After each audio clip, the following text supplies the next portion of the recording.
এক ছিল ছোট্ট একটি গ্রাম, নাম তার ফুলপুর। এই গ্রামের ঠিক মাঝখানে ছিল এক পুরনো কাঁচা বাড়ি, আর সেই বাড়িতে থাকত 10 বছরের একটি মেয়ে, নাম তার রুনা। মাথায় ফুলের মালা, হাতে কাঠের তৈরি রাজদণ্ড, আর মুখে হাসি লেগেই থাকত সারাদিন।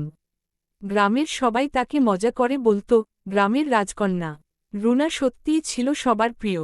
গরিব হোক বা বড়লোক, সবার সঙ্গেই তার বন্ধুত্ব। কেউ অসুস্থ হলে রুনা হাজির হতো লাউপাতায় মধু দিয়ে, কেউ মন খারাপ করলে সে বলত, এই তো, রাজকন্যা এসেছে দুঃখ তাড়াতে। গ্রামের পুকুরে সে হাঁসদের সঙ্গে খেলা করত, গাছে উঠে পাখিদের গল্প শোনাত, আর মাঝে মাঝে আম গাছের নিচে বসে নিজেই তৈরি করত এক একটা রাজকাহিনী। একদিন গ্রামের এক কোণে হঠাৎ আগুন লেগে গেল। সবাই ছোটাছুটি করছে, কাঁদছে, কেউ বুঝতে পারছে না কি করবে। রুনা কিন্তু ভয় পেল না। সে এক ছুটে দৌড়ে গিয়ে সবাইকে বলল, আমি আছি, তোমরা ভয় পেও না। সে নিজের হাত দিয়ে কল থেকে পানি টেনে আনল, অন্য বাচ্চাদের নিয়ে লাইন করে পানি দিতে লাগল। তার সাহস দেখে বড়রাও সাহস পেল। কিছুক্ষণে আগুন নিভে গেল। সেদিন থেকে সবাই বলল, রুনা শুধু খেলাধুলার রাজকন্যা না, সে আসল নায়িকা। আরেকদিন রুনা দেখল গ্রামের স্কুলে নতুন এক বাচ্চা এসেছে, নাম মনু।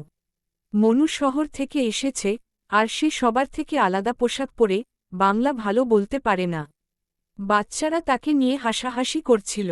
রুনা এগিয়ে গিয়ে বলল, তোমরা জানো, আমাদের রাজ্যে নতুন এক রাজপুত্র এসেছে। এখন থেকে ও আমাদের সাথেই খেলবে। এরপর থেকে মনুও হয়ে গেল দলের একজন।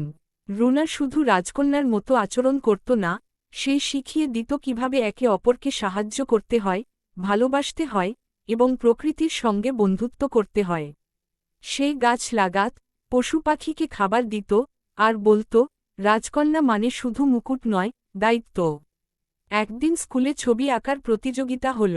রুনা আঁকল একটি রঙিন গ্রাম, যেখানে সবাই হাসছে, খেলছে, গাছ লাগাচ্ছে, আর রাজকন্যা সবার মাঝে দাঁড়িয়ে। শিক্ষক বললেন, এই রাজকন্যা তো তুমি, রুনা। রুনা হেসে বলল, হ্যাঁ, আমি গ্রামের রাজকন্যা, কারণ আমি আমার মানুষদের ভালোবাসি। আর এভাবেই রুনা হয়ে উঠল ফুলপুরের গর্ব, এক ছোট্ট মেয়ে, যার হৃদয় ছিল একটা রাজ্যের থেকেও বড়। শেষ।